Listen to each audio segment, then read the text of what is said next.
there's a possibility of a real transformation in terms of what the Republican Party represents. Because I never voted red ever up until this year, right? And I'm not the only guy like myself. You know what I mean? There are a lot of young people like me and you that want legal weed, that have Bitcoin, that want to start small businesses, that are entrepreneurial, that are complete and total free spirits that want to be our own independent entities.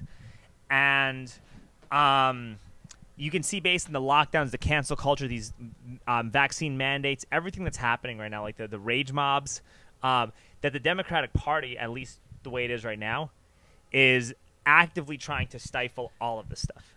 And so you can potentially get a new crop of people like myself to just revamp what the Republican Party is. And so, like, it used to be back in the day, if you talked about, like, hey, I want legal weed, or I want to decriminalize drug use, or why are we bombing brown people in Afghanistan, those points would never resonate with used to never resonate with Republican voters. Yeah. But now those points actually resonate with Republican voters, and this is how Republicans in the future are going to start winning elections, by almost behaving like Bernie Sanders did in 2016, or like people who were like classic liberals in the 1990s, Yeah. And I think that this religious right stuff that they're still trying to hold on to is really hurting that movement, and it could potentially kill off real conservatism or like the actual Republican Party and make us a one-party Democrat state because of all this shit, Yeah, well, you're more optimistic than me, because I see the same opportunity. I don't think they'll do it.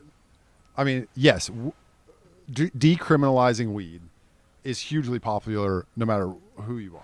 Everybody, dude. And like, do you like living in Joe Biden's America? I love living in America. I know, yeah. but like, do you want to live in a country that's going to try to like force you to take these shots or smuggle people in from like God knows where, who have God knows whatever history, and you're not like checking their health, and they're forcing me to do all this invasive medical shit, or you don't feel safe in your own neighborhood, or you can't say certain things without worrying about your bank account getting like without no longer having like access to your bank account or whatever it is. Like, you don't want to live like that. Definitely not. You don't.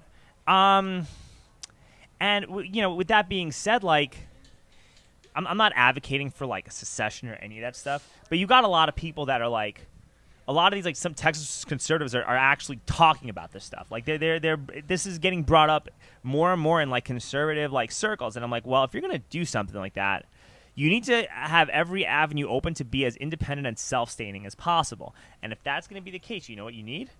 You need legal weed, because you need something that you can grow and cultivate and sell and create an economy off. You need to enable and open up every part of the country in an environmentally safe manner to Bitcoin mining. Yeah. You have to do all this stuff, and if you're not open to this, and you're not going to be socially in tune with how people our age think, this is never going to happen, and all you're doing is you're creating a Trojan horse for globalism and neoliberalism. Yeah, I mean, we certainly have a property tax problem in Austin and in Texas. I mean, legal weed could help us with revenues instead of property taxes. It's obvious. People being able to choose what medicines they use or choose not to use them, or what substances they put in their body is basic personal liberty. Yeah. I thought conservatives stood for personal liberty, but somewhere along the way, there are some who couldn't use a green plant. Yeah, it's ridiculous. And a lot of these people, they've lost their way. And luckily, thanks to COVID and thanks to everything that's happening, they're a lot more receptive to listening to people like us than they were in the past. And the golden opportunity is here to really bring that message across. Do you know what? Like that's the message. And you got. I hope you're right. Well, you know what? At least you try, right? I hope you're right. At least you try. Just be like, listen, like, we like you guys. We're gonna vote for you.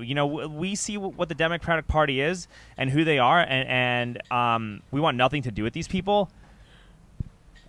And if you like legalize these things and maybe chill out on some of these issues that nobody really seems to care about, you're gonna get more support. And I'm doing this because I want you to win. I think if you communicate it in that framework, and you get other people who are conservative that are like almost ganging up on them in like a respectful type of manner, not like what they did with Kristen Sinema in the bathroom or anything like that, like maybe buy one of these guys a beer and like, hey, listen, man, we want to talk to you about this because we like you on this, that, and the third, but like here are like a set of like 4 or 5 issues that we really don't like, and we think you should fix it, and it would help you, and we want to tell our friends how great you are. They'll listen. I hope you're right.